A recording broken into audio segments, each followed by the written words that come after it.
Gauthier, qui est le cofondateur de BrainLinks, qui vient de nous rejoindre. Vous étiez en séquence plénière. Alors déjà, on va en parler. Parlez-nous déjà de BrainLinks. Qu'est-ce que c'est? BrainLinks, c'est une application mobile qui libère le talent collectif. Libérer le talent collectif, c'est accélérer le partage des idées, des valeurs. C'est co-construire une histoire qui appartient à l'entreprise, qui appartient aux collaborateurs et qui permet à la direction non plus d'être dans l'injonction de voilà notre histoire, achetez-la, mais co-construisons notre histoire et co-construisons notre futur désirable. Comment ça se passe? Donnez-moi un exemple concrètement. C'est une application mobile. C'est une application mobile dans laquelle la direction va lancer des histoires. Ces histoires peuvent être des sujets très opérationnels, l'augmentation du résultat d'exploitation, comme des sujets plus long terme, l'ambition, la vision à 10 ans, et va demander à chacun des collaborateurs, sous forme de consensus et de feedback continu, de créer les paragraphes de cette histoire. Et puis à la fin, la direction... compléter. Absolument. Les construire par voie de vote, d'opinion et de consensus. Et à la fin, la direction va reprendre la parole pour dire voilà ce qu'on comprend, voilà ce que vous nous avez raconté, voilà l'histoire qu'on se raconte tous ensemble. Alors bien sûr, il y a des choses qui ne sont pas possibles, et puis il y a des choses qui sont possibles et qu'on va tous ensemble réaliser. En quoi ça les aide, les directeurs? Ça les aide à mieux comprendre leur personnel, être plus efficace? Oui, il y a une forme de lecture de l'organisation, bien évidemment, surtout dans les groupes à très grands effectifs. Il y a surtout une question d'engagement des collaborateurs. On a vu dans les années 90-2000 beaucoup de sociétés qui faisaient du storytelling vis-à-vis des collaborateurs. Aujourd'hui, on passe plutôt dans une période où les gens co-construisent cette histoire plutôt que de la lire uniquement. Mais c'est quoi? Ils se sentent plus impliqués, c'est ça? Oui. Quand ils co-construisent? Oui. C'est important? Oui.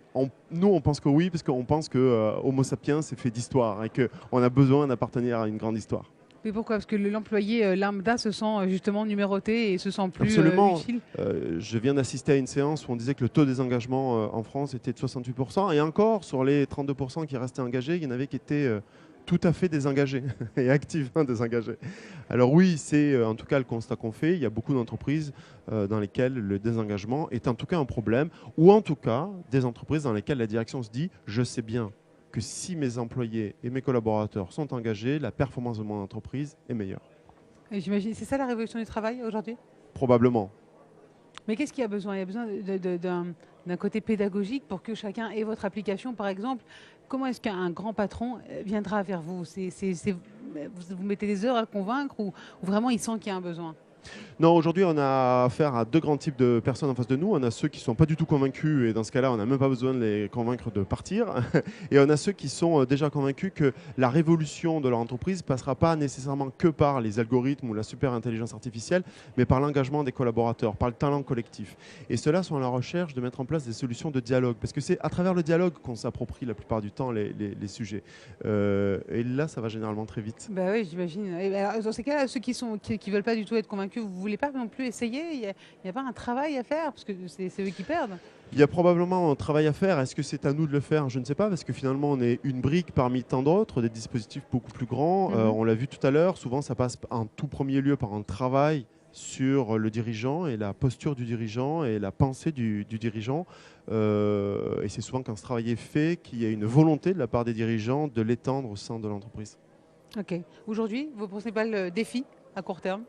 C'est très clairement de continuer à étendre notre application mobile au sein des organisations et surtout d'être capable de comprendre à la lecture de ces différentes organisations s'il y a des grandes tendances qui se dégagent pour les proposer en tant que lecture à nos clients.